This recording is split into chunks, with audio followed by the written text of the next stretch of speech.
What is your most terrifying animal encounter? Story 1. I'm from Florida, and I was volunteering at a local nature conservancy. One of our tasks was to remove fallen logs that were blocking up a creek after a big storm. The creek was about chest deep, 15 feet wide, and opaque brown. Many Florida freshwaterways are browns BC of tannins leached into the river from trees. As I'm moving logs, I notice a 12-eft alligator on the embankment I hadn't noticed before. It then slid into the creek I was in. I was with a land manager who was moving logs with me and a herpetologist who was in the canoe.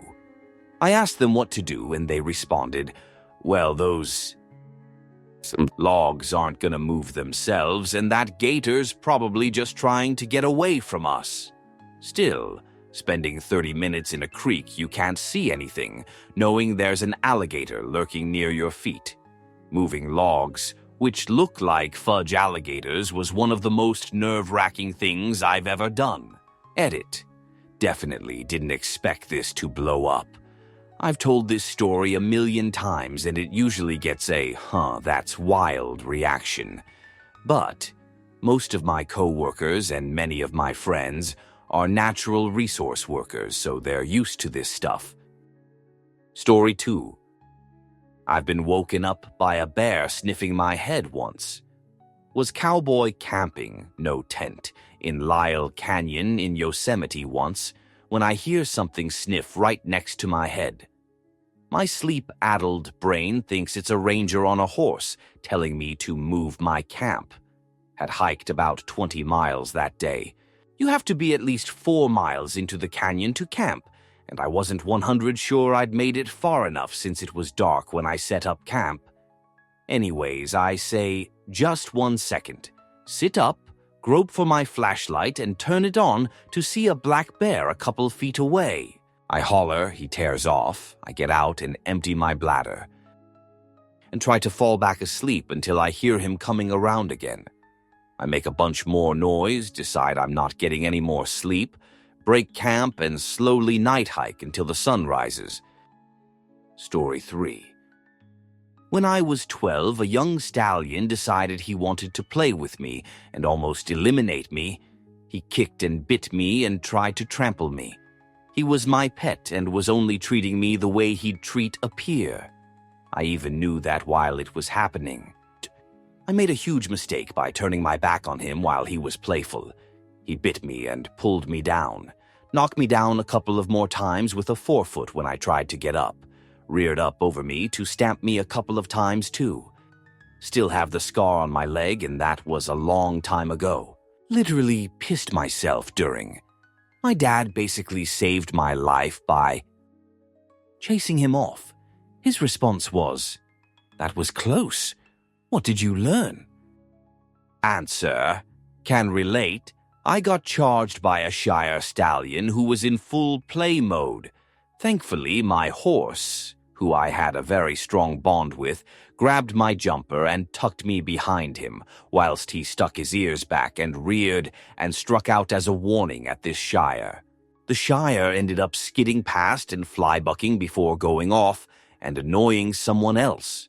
I have never felt such a pants-crapping and awe-filled moment like that at the same time. The thundering sound of that Shire making his way down the field was like something out of Jurassic Park. Story 4.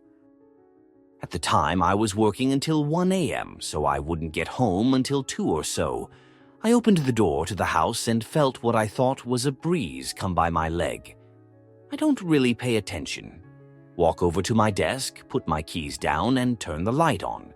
Right when I do so, there are 2 possums in the act of mating in the middle of my kitchen. They screamed, I screamed, and we began the 3-hour dance of getting them out of my house. I ended up trapping them in a dog cage and dumping them out in the middle of my backyard. Edit. To avoid confusion, they were opossums, not their Australian cousins. Answer. I almost petted one on accident. Stepped out onto the back porch one night to get some air. Lights were out, but I saw the distinctive white blob of fur. that I assumed was my cat, Frank. I went down to pet him and he looked up at me, at which point I noticed that his face got a lot longer and his eyes a lot beadier. Well, it wasn't Frank. I locked eyes with this possum, my hand about 3 inches away from its face. We both froze. Then it took off running into the yard and crashed into the back fence. I was so sure I was about to lose a finger or two. Story 5. I moved to Colorado. About a month in one night, I had gone to bed and woke up on severe pain hours later.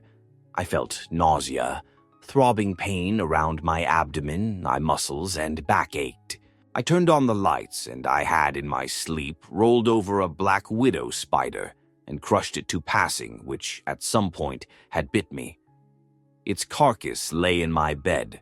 I freaked out, called 911, and put it in a mason jar so they thought I wasn't crazy. I was brought to the hospital where they treated me with pain management medications. The venom continued to spread. Every muscle ached and felt as though my body was being crushed. It soon began to get hard to breathe, and my blood pressure became irregular. The morphine has me drifting in and out of sleep. I prayed to God, who hours earlier I wasn't even sure I believed in. 12 hours I discharged. The venom ran its course for about 4 days, and he bite site intermittently itched for weeks. For the next year or two, I had anxiety trying to go to sleep and reoccurring nightmares of the experience. Fudge black widow spiders. Answer: I was sitting down after working a job in the hot summer weather, drinking water and trying to catch my breath. As I am looking around the job site, admiring my progress, I feel something crawling across my leg. It was a huge black widow. I thought for a split second what to do and instinctively took in a huge breath and blew it off of my leg. Stood up and stomped on it. I would guess that was my scariest nature experience, although it wasn't a big deal. Story 6. When I was young, I went fishing with my dad and my best friend. We waded out through some deeper water to reach the shallow sandbar, where we fished for quite a while. The tide came in, and the water that had been just above my ankles was now above my waist. Suddenly, a large shark, about 7-8 feet, crashed through a school of mullet only a few feet away from me. Dad saw it, my best friend saw it, and for a second we all three just kind of froze with our mouths hanging open. Quietly, calmly, Dad told us to walk back to shore, splashing as little as possible. We did, but the tide had come in.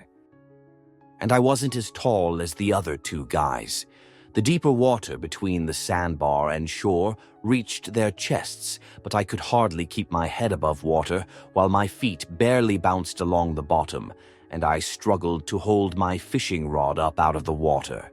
I was completely helpless while we knew that a hungry shark was swimming somewhere in the area. It felt like a scene out of a nightmare, trying to run from an invisible monster. But my feet could barely touch the ground, and I was hardly moving. I know and even knew in that moment that I had little chance of being eaten by a shark, especially one who is focused on fish. Still, if I ever were to be attacked, that was the moment, and I was utterly defenseless. A few years later, a man was eliminated just a few miles away when he jumped off his dock and into the path of a large bull shark that was chasing mullet. Answer: a few years ago, I went with my then-girlfriend to the beach, and we were boogie boarding from the first sandbar back to shore. It was during the week, so we were the only people around for a good quarter mile.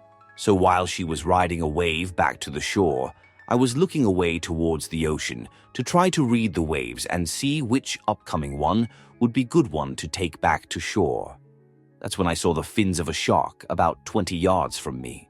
I noped the fuck out of there as soon as the next wave came, and I didn't want to freak my girl out, so I just told her we should hang out under the tent for the rest of the day. She clearly saw through my bullshit and guessed what I saw right on the dot. It could have been anything from a sand shark to a bull or a tiger, or even a hammerhead. Point is, if you see a teethy barrel of rampage and muscle, it's best to get the fudge out of its way. But I mean, it's true. When we go into the ocean, we are in shark territory. It's something I was always taught to expect and respect. It made me think of all of the other sharks I didn't see around me throughout my life. That freaks me the fudge out. Story 7. Getting a group hug by a swarm of these painful little fuckers while treading water about 100 meters from the shore. Edit. Do not use vinegar to treat blue bottle stings, and do not attempt to rub or scrape the tendrils off. Use the hottest running water you can bear to wash them off. They have jelly-like tendrils embedded with tiny stingers, which remain in the skin if you physically remove them. Hot water cooks the tendrils kind of like egg white, and they fall off. I recommend getting buckled tipsy for pain relief. Story 8. Once I tried to chase a possum off my lawn and it started chasing me back, so that was pretty startling. That, or the time me and a buddy were camping a little outside town and could hear coyotes howling from what sounded like all around us. Story 9. I was very tipsy at a wedding on a large property in rural Nes-Dalbars. I like to wander and explore when I drink. I was alone and suddenly confronted with a wombat. Wombats are massive balls of muscle. Being the tipsy idiot I was all like, "Oh, hello me, wombat," and began to approach it. The wombat did not like this. It charged me. It was so fast. My heart stopped and I turned and ran as fast as I could. The little bugger nearly caught me. I sprinted back to the wedding in fear for my life. Story 10. Growing up, my grandma babysat me. She lived with my uncle. He had a Rottweiler who was very friendly. One day, when I was 9 to 10, I decided I wanted to pretend to be a wrestler. I did this by putting white masking tape on my hands and arms. I ended up fighting stuffed animals and all that. When I got tired, I just grabbed some action figures and went to the carport, which had deer stands. This was where the Rottweiler also slept. So the dog was asleep when I got there. I started playing with the toys. A few minutes later, I heard the dog stirring. I paid no mind to it. I then hear growling. I turn around and the dog is growling at me. I try to let her know it is me, but she is still growling. I then slowly back away and she lunges at me. Being the somewhat smart kid I was, I noticed immediately she was going for my arms. I rip off the masking tape, throw it at the dog, and run back into the house. Avoided that dog for days until I was asked to feed her. She was friendly again. Answer. I walked past a very dark, open doorway in a corner shop. A monstrous Rottweiler leapt out of the shadows, rearing up towards my neck. It got to about a foot away before its chain became taut and yanked it back. I said to the shopkeeper that she really needed to keep it on a shorter chain. The adrenaline was pumping away pretty hard for a while. I went in a week later and she said the dog had bitten someone in the face. She then complained about what I had said and told me I should have been more insistent about shortening the chain, trying to make out that the dog bite was my fault. Due to my sloppy advice, I never had to revisit that shop again, fortunately. Story 11. When I was just 5 years old, my neighbor had a Doberman who was usually a very friendly dog. However, one day I go into his backyard to ride one of his bikes that he usually lets me ride. As I was exiting the backyard, the Doberman jumped on me and knocked me to my butt and pinned me down, staring me in the face, growling viciously. Eventually, when neighbor comes out of the house and yelled at him, "Damien, get back in here." I don't know if that dog ever wanted to really eliminate me or just scare me. Edit. Some typos. Story 12. Went to war with a huntsman spider and a Mucidae centipede simultaneously in my shower in Japan. Yes, I was naked. Yes, I won. Answer. I was stationed in Japan for 3 out of the 6 years I was in the Navy. During that time, I leased a Japanese house, and the shower was its own room, full walk-in with a tub, bench, etc. Amazing. So, as the post says, I stumble into the shower one morning, still half asleep, and out of my peripherals I see a black flash from behind me and hear a thud. Look into the tub, and there is a huntsman spider the size of my hand staring back at me. Holy shoot! My best guess is it was on the wall behind me and got scared when I walked in. So I go into attack mode immediately, grab the shower head, which was on a hose, take aim looking to drown this thing in the tub drain. And as soon as I turned the water on, it jumped out of the tub onto the wall and ran into the windowsill. Tactic then became opening the window fast and pinching to passing in the sill. As soon as I touched the glass, it jumped out onto the wall again and ran out the shower door. Now I'm cornered in the shower, peering out into the powder room to see the huntsman on the cabinet door waiting for me.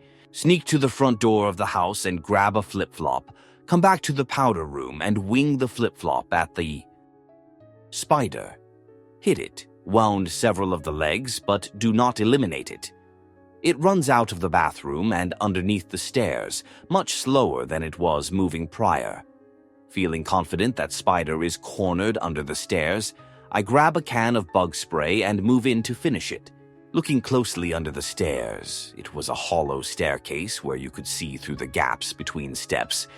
I see a black tail curled over the back lip of one of the stairs and assume it's the spider hiding on the back of the step. Hit it with the spray. Enter Fudge Mukade Centipede. It dropped off the back of the stair and started charging at me. I immediately peed a little. Front half of its body was up off the floor and its mouth was visibly biting. It backed me up all the way to the front door as I emptied the entire can of bug spray on it. By the time we got to the door, it was obviously overcome by the chemicals and just writhing around, so I grabbed the other flip-flop and smashed it. Didn't work. Hit it a few times and it would not die, so I turned the flip-flop on its edge and used it like a saw to cut the thing in half. Then remembered the spider. It was still under the stairs, so I blew under there. And it ran out wounded and I smashed it with the flip-flop saw. Then I screamed at the top of my lungs for 30 seconds. The whole battle took probably 3 minutes, but it felt like a Fudge lifetime. I think being naked caused an adrenaline rush 1,000 times greater than if I were fully clothed. When I got to work, I was frazzled enough for my co-workers to notice. Can't tell if it was the worst morning of my life or my biggest triumph, but man won that day. Edit. Thanks for the gold. I'm glad so many enjoyed reading this. Story 13. I did field work back and forth between the USOC and East and Southern Africa for 10 years, and in that time period spent a good chunk of my life living at remote base camps, so I have a few shoot-yourself moments that I can list off the top of my head. 1. I was chased by an elephant. It was worse as she had a calf. 2. I know for a fact that I was stalked by at least 2 big cats twice. One being a leopard, as it was the only large species around at the field site, and the other was most likely a rogue male lion, given that one was seen close by earlier and was known to hang out in the area. 3. This one occurred in Alaska. It was my day off, and I was reading in the main tent, as everyone went into town, and I turned around only to find a moose cow and calf about 5 meters away from me. 4. This is the most recent event. We were having a party one night, and I guess someone forgot to shut the kitchen door. I woke up in the morning hungover and decided to make coffee. The rubbish bag was underneath the sink, and I heard something in it. I was directly over it, and I saw coils within striking distance from a Mozambique spitting cobra. That was a near shoot yourself. Moment 5. 2. Spotted hyenas broke into our camp, eliminate a few dogs, and then went over to a few tents, including mine, and pushed their muzzle through. The most surreal thing about that was, if you know anything about spotted hyenas, they actually make a noise every now and then, or every fudge night, called a whoop. It's insanely loud. One of them actually made that noise. It hurt my ears. But interestingly enough, it turns out that there is actually a growl that is always made directly after the whoop. So, really close up, it sounds like whoop, grr, and so on. I have a few other stories, but none of them were as terrifying as those, or made me feel that my life was directly threatened. Edit. Thank you for the questions and comments.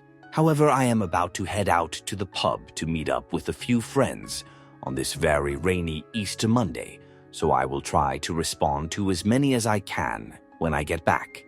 Cheers. Answer. Hello, fellow field worker.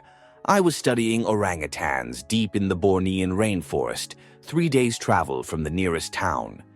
We lived in huts with limited electricity and no running water. I was up working late one night, and at about 3 a.m. I needed to pee, so I put on my boots and went for a walk. On my way to the river, I walk by where we stored food waste. Just as I'm approaching this area, a large cat came out from behind a tree about 2 meters in front of me. We both stood there staring at each other without moving.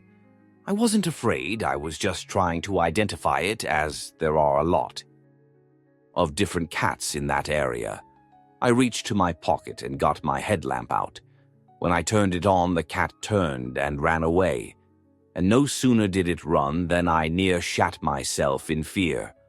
All the adrenaline was gone, and I was just stunned and terrified. I had come face to face with one of the world's most beautiful animals, a clouded leopard. I'll never forget that moment or the relief I felt when I made it back to my hut. Edit spelling mistakes. Story 14. As a kid, I spent a lot of time with my babysitter's kids at their house, and they had a Sheltie dog. This is a smallish, friendly breed, but my babysitter's son was a nightmare to it and would do shoot, like chase it around though with a Nerf gun or tackle it, and was basically just abusing this animal while his family did nothing. I was 7 and couldn't do much, and TBH, the family had worse abuse going on than a kid terrorizing a dog, so I kept quiet about it. One day, a fly is just chilling over my head. Very clean household, lol. And the dog starts growling at it and ends up mauling me to get to it. It had part of my upper lip. I can't say 100 that it ate my lip, but this dog's face was in my face, and we never found the missing chunk of flesh it gauged out. So I always just say it bit me, because that's the most sense I can make out of the blur of, oh my god, dog mouth and teeth and fur in my face. A triangular chunk of face and lip just gone. Worst part is, I'm afraid of Shelties now, which is embarrassing. Second worst part is I kept hanging out with the babysitter's kids after they gave up the dog, and like a year later they revealed they just gave it to their cousins. They revealed this by taking me to said cousin's house where the retrained dog was. This was top 10 anime betrayal level shoot. Answer. Don't be embarrassed about being afraid of Shelties. I have 2 massive dogs of my own. But you put a small dog anywhere near me and I'll start shaking. I've been bitten and growled at by most small dogs I've met, so I now just have an innate fear-hatred for them. Corgis are all right, but I don't even want my grandpa's sweet little terrier mixed near me because he just makes me way too nervous. You were properly attacked. You have every right. Story 15. I was cycling up a mountain in the Scottish Highlands. My gran lives there. And as I went round a corner, I came face to face with a huge Highland cow, which was running down the mountain the opposite way. Instead of jumping off the path, I thought the cow was be friendly and edge over to let me by. Big mistake. It threw its head as I went by, almost impaling me and throwing me off the path and into a 20th tumble down the mountain. Answer. Yeah, cows are something. A local woodland brings a small herd of Highland cows in during the summer, like females and castrated males. They're usually pretty chilled out, but one year they were there. I was walking a path within a decent distance from one of the cows, but I got a nice head toss, stomp, and mock charge. And despite signs up saying, "You can walk your dog, but put them on the lead," there's been at least once case of someone's dog getting punted up in the air by one. Story 16. My neighbors had a rescue dog, a German Shepherd, and it was one mean dog. Anyways, one day this demon dog escapes and sees me walking past, cue angry, barking, then it starts running at me. Now I knew there was no way I was running. I wouldn't outrun it. Plus, running from an angry dog is never a great idea to start with. So once the thing reaches me, it jumps, mouth open, going for my face. I